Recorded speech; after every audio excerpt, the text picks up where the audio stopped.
साथियों, जय श्री राम।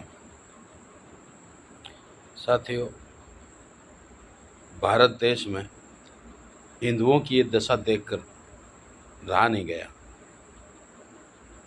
मुर्शिदाबाद बंगाल की जो घटना है, मुर्शिदाबाद बंगाल जो भारत का हिस्सा है, ये कोई बांग्लादेश या पाकिस्तान में नहीं है, ये हमारे भारत में है।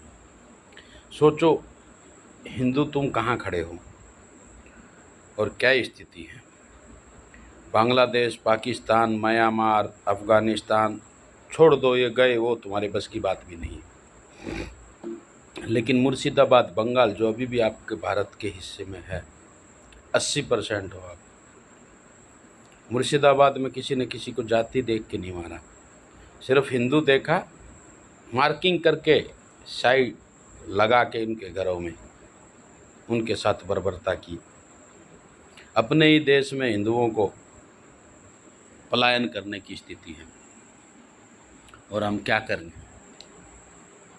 शांति के कबूतर उड़ा रहे हैं, शांति शांति खेल रहे हैं। देखो, मैं आप लोगों को एक बात बता देता हूँ, आप कितने ही शांति प्रिय हों, कितने ही बुद्धिजीवी हों, एक पागल कुत्ते के साथ नहीं रह सकते। और अगर रह सकते हो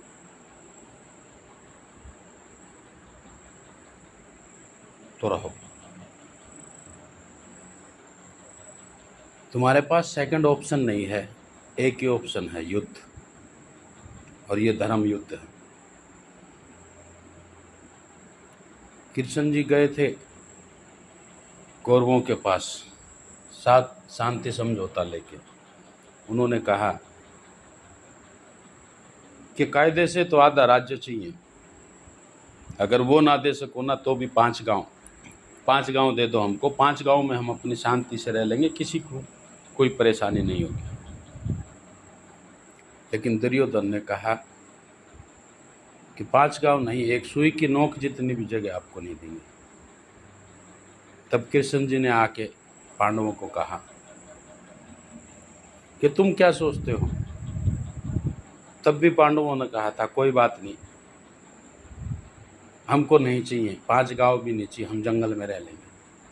तब कृष्ण जी ने कहा था तुम्हारे पास ऑप्शन नहीं है, बात 5 गांव की नहीं है, 5 तुम्हारे स्वाभिमान की है, बात तुम्हारे जीवन की है। तुम नहीं चाहोगे तो भी युद्ध तुमको करना पड़ेगा।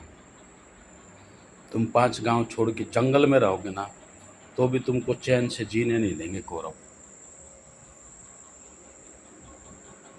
शांति स्थापित कमजोर आदमी नहीं कर सकता, शांति स्थापित शांत आदमी नहीं कर सकता। शांति स्थापित एक मजबूत आदमी कर सकता है, एक ताकतवर इंसान कर सकता है।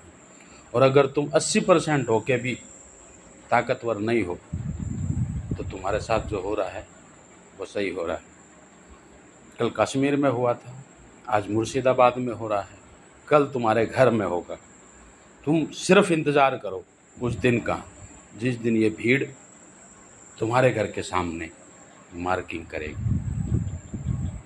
तुम इंतज़ार करो उस दिन का जिस दिन ये भीड़ तुम्हारे घर, तुम्हारी बहन, तुम्हारी बेटी, तुम्हारी माँ, तुम्हारी बीबी सबको उठा ले जाएंगे।